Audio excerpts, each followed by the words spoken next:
National Signing Day for college was interesting. Man, Penn State. Oh, this is the second topic. I'm glad you said that. It's so amazing. Cause this was in the back of my head before all this happened. A lot of teams fired their coach in college and pro without no backup plan, and it showed. Penn State, I said, was a mistake to get rid of James Franklin. One of the winningest coaches in this era, he just never won the big one. They went from a top 10 recruiting class to number 120. When you hear Caleb Downs say, man, I left Bama because I ain't know what's going to happen with Nick Saban. When you see what Ole Miss flipping recruits back to Ole Miss and not LSU and vice versa. Vanderbilt signing the number 1 quarterback coming out of the draft. Like, the landscape is changing and teams is getting rid of coaches and their rosters is going to suffer in the NIL era because of it. I think a lot of teams be firing coaches. Like Florida got rid of Dan Mullen prematurely a few years ago. Where would they be now if they just let Dan Mullen rock? Now they done got rid of Napier. They not sure the guy they got now gonna be better than you know what I'm saying? Like a lot of these schools gonna be regressing. You know, like you might have to sit through a bad season and spend some more money in the portal and hit them recruiting trails harder than you just gonna fire a coach because you ain't got what you want. You winning 10 games a year and close to being in the playoffs almost every year. Like, I know that that's not lowering the bar, but we in a new era of NIL, so nobody really know how long this era gonna last and how the impact is gonna be. Reason why I say that is Tennessee. I hear Tennessee fans, because I'm a Tennessee Titan fan, but an Alabama Crimson Tide fan. I see a lot of Tennessee fans because they went to the playoffs last year and lost to Ohio State. They lost their quarterback in the portal, got a good one back. Before the season when it happened, they would have been happy with 8 wins. It finds out that Aguilar was good and they thought they could win 10 wins and get back to the playoffs. They get beat by Vandy, get took to the woodshed by Vandy. Then you want to fire Heupel. Tennessee Volunteers didn't win a championship with Peyton Manning. Philip Fulmer or T. Martin, the last time they tasted a championship, they really haven't been good in 25 years. Like, had good teams, but I'm saying like being an elite franchise that like the USC run, the Miami run, the Bama run, Ohio State run that they like, you ain't had nothing like that to be acting like what Heupel doing right now that you could do any better. Mess around and fire him and be like some of these teams. Penn State open, Virginia Tech open, Florida open, all these schools open. You got 4 or 5 NFL jobs open. You might mess around, lose all your recruits, have some boosters back out of pledge of money, and you might be stuck. Zay, what up? I wonder they going to realign the conferences. Realign it to what? It's just like, really, to be honest, it's the SEC and it's the Big Ten and everybody else just out there. If we being fair, that ain't no disrespect to the rest of y'all conferences, but let's be serious. You were saying it last night. It's tough. About Sarkisian doing what Sarkisian's supposed to do. Because in reality, you got Texas and Vanderbilt that's going to be right outside the bubble. You're going to have some teams that get in that aren't better than Texas and Vanderbilt. If Bama or Georgia lose in the SEC championship, when they lose, they're going to be better than some teams that get in. So like Texas and Vanderbilt they should be out there like shaking the tree. Because when you go back and look back to like common losses and common wins, like it's not going to be that much difference between these teams. With my thoughts about Lane Kiffin, we all knew Lane Kiffin was leaving. LSU giving him $12 million a year and offering $25 million a year in NIL money. It don't much else about it have to be said. Everybody who know how the SEC worked knew that Lane Kiffin was gone, and they wasn't gonna allow him to coach Ole Miss and bring more coaches and players in to LSU with him. So that's what that was about. I'll be happy my Hogs had 7 wins. You see what I'm saying, TJ? Zay, what's good? T Ruff, what up? I mean, that's the truth of the matter. It's like, if you've been in the SEC or you've been an SEC fan your whole life, like you know how stuff works. Cause Ole Miss might have had the money to pay him, but Ole Miss ain't gonna be floating that money out there and have the same recruiting base that you could spend $25 million a year in the portal.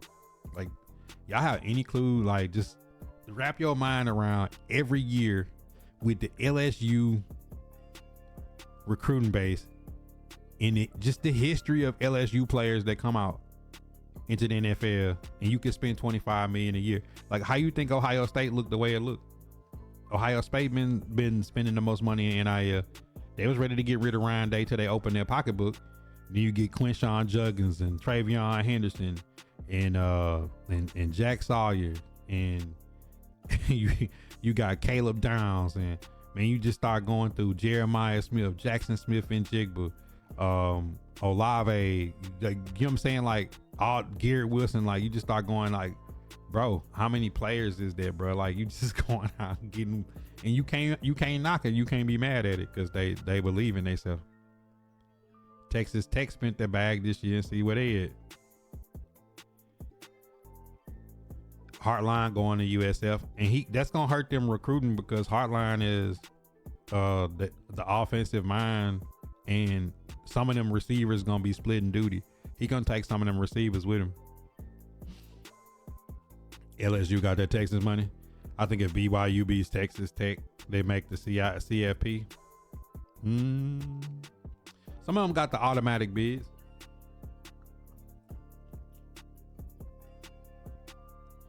I ain't looked at BYU stuff yet. BYU coach got the bag. You know, Penn State down bad when the BYU coach decide he want to stay in BYU. like think about it. BYU and Vanderbilt's coach said, "Nah, I don't want to come to one of them schools. I'm gonna stay at Vanderbilt in BYU." Like, think about Penn State, Florida, these type of teams that's getting turned down by the Vanderbilt coach and by the BYU coach. Like, the landscape of college football has truly changed, and I hope that in watching the Lane Kiffin situation, all the people that hate that these young players are getting paid and saying, well, they got a scholarship, but this is a coach making $9 million a year that's taking the team to the playoffs, that's gonna go chase the money without staying with that team and just seeing it through. So what does that tell you? You can't be mad at the player that hits the portal to go get the money. Or how could you be mad at Nico? Even though I think Nico made a mistake, how could you be mad at Nico for wanting more money and being greedy? And he's 20 years old, and you got a 50-year-old coach that's doing it. You know what I'm saying? Like, the money difference between Ole Miss and LSU, well, they was gonna match it. They just couldn't match what he just gonna be able to do in the portal. And in that situation, like, people gotta really stop being mad at the student athlete for going after the money and making the best situation for themselves possible. And I want to say this is something, a hot take that I wanted to put out here. There's gonna be a kid that's so good that's gonna get an NIL high school deal, and on signing day, when they flip that hat, they're gonna get a record-breaking check for their freshman season, and they're gonna hit the portal their sophomore season, and they're gonna hit the portal their junior season, and they're gonna hit the portal their senior season, and they're gonna come out being one of the most decorated college players. They got one of the biggest bags, and that player is gonna look and say, man, I know everybody dreamed to get to the NFL, but I'm gonna go start me a business. I'm gonna do this. I'm gonna stay connected to football a different way, but I done got $10 million a year in the portal. I got $40 million, and I'm not going to the NFL to get concussions and get put in the blue tent. It's gonna be a kid one day that takes that approach. And then people are not even gonna understand it because people laugh about Traylon Burks with the Tennessee Titans. Traylon Burks came out of a first round pick and made $14 million. He's only played a handful of football games in his career. If he decides to stay with his family and go fishing every day and not play football ever again, you know what I'm saying? Like, man, I made $14 million off 14 games, and I ain't never playing football again. You know what I'm saying? Like, and some people look and be like, oh, he a bum. Like, no, he's not a bum. This is a person that made a bunch of money. And, like Carson Beck decided to not come out the draft. He went from Georgia to Miami and got a bag. Quinn Ewers left and could have went in the portal and got 10 million. He went to the Dolphins in the 7th round and getting 8 million in 4 years. Might not ever get a shot to be a starting quarterback in the NFL. He probably should have hit the portal. You see what I'm saying? Like that, and that's it's gonna be something that happen like that in the future. And when it does, people should not be surprised because they always told us the college game is this game that's so pure and it's just all about the love of the game. But when it just come down to it, it's always and forever gonna be about almighty dollar. Yo, what up though? And said BYU coach played at BYU and Lee played at Vanderbilt. But we never imagined a guy from BYU and Vanderbilt turning down, blue blood schools to stay at BYU and Vandy. He said the Latter-day Saints. VR, what's good, my boy? What's popping? Hey, VR said his son. Hey, listen, your son be smart. No CTE, no concussions, none of that.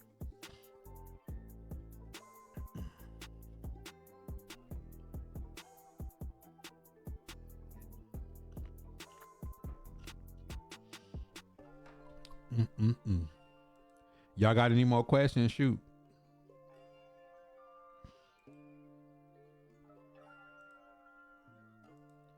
Y'all got any more questions? Shoot.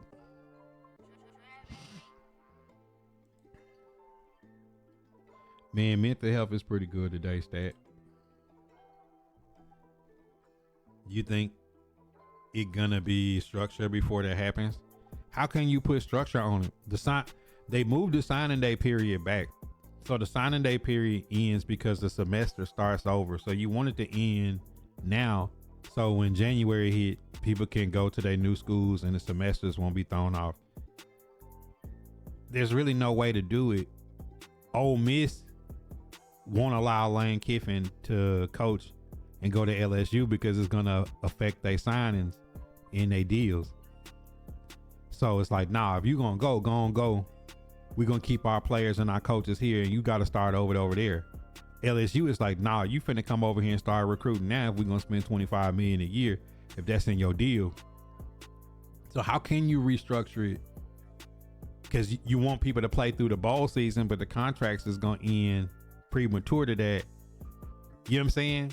Like, just think a few years ago, people was mad when first round and second round picks were sitting out of bowl games that weren't New Year's Day bowls, right? Oh, they should play with their team. Like, well, they don't want to mess up their draft stock that's going to cost them millions, right? So then when you get past that, now it's like you signed a contract to leave to go to this school. You got to leave today. You can't stay. So as a fan, we can't get mad when players don't stay to play with their schools through the bowl season because the contracts say they shouldn't. You see what I'm saying? Then you get now in the NFL because the NFL is going to have to start guaranteeing second round contracts after the holdouts that they had this year, because a player is saying, why would I come out in the NFL and take a chance of falling out the first round from a bad combine or a bad interview? You fall into the second round and don't have guaranteed money. You don't get the 5th year option like a first round pick. Like George Pickens right now is going to get the 5th. He's going to get 30 million if the Cowboys franchise tag him. You see what I'm saying? Like, so when people get that 5th year option, like a George Pickens getting 30 million, is because you was drafted high enough, it's in your contract. You would have a player saying, I'm gonna just go back in the portal and get the guaranteed check in college. If I come out in the second round and my contract ain't guaranteed and I get hurt. So you're gonna have players staying in college longer because there's more money in college. It's gonna take probably 5 years before they regulate.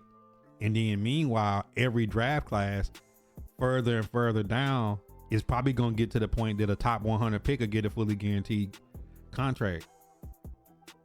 But then the negotiations for like physicals and drug tests and probably gonna have social media and all kind of stuff in their contract.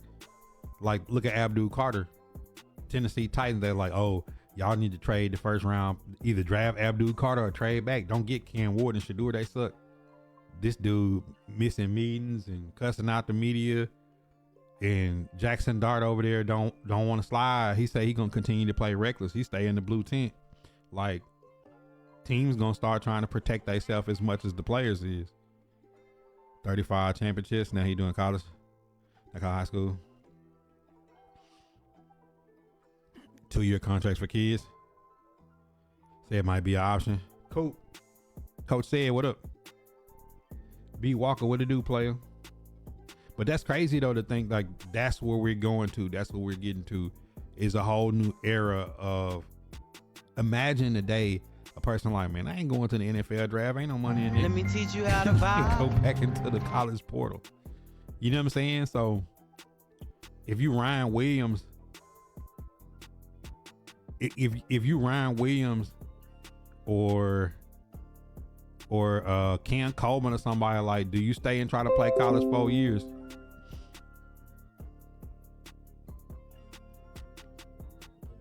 You know what I'm saying? Because if you're not coming out like a Cam Ward, like Cam Ward got $50 million guaranteed on his rookie deal being picked where he got picked at. For Shador, people are like, oh man, he's still talking about money. Like Shador falling in the draft like that, far as his guaranteed money, you know, falling out, that cost him probably $40 million guaranteed. Shador could have went back to Colorado and made more money in Colorado than he making on the Browns. And people make it seem like he's selfish or he's just like, bro, you realize if he was at Colorado another year, like the amount of money he would make at Colorado would be 10 times the amount that he's making at on the Cleveland Browns. So it's like when you Dante Moore or you Ty Simpson or you Mendoza, like if you got more eligibility, and that's what Diego Pavia and Aguilar is fighting for. Trying to get extra eligibility. Like how much money can Diego Pavia make staying at Vanderbilt? How much more money can Ty Simpson make staying at Bama? How much more money can Dante Moore make staying at Oregon? Or if you Ty Simpson and you get Bama, let's say they beat Georgia and get a bye and make it to the top 4, the final game of the CFP, and he throw for 300 yards a game, and come back and say, I name my school in the SEC, I'm gonna go play at another school, and that school give him 10 million. You know what I'm saying? Like even if he went the number 1 pick overall, he still in that 1 year would make more money in college.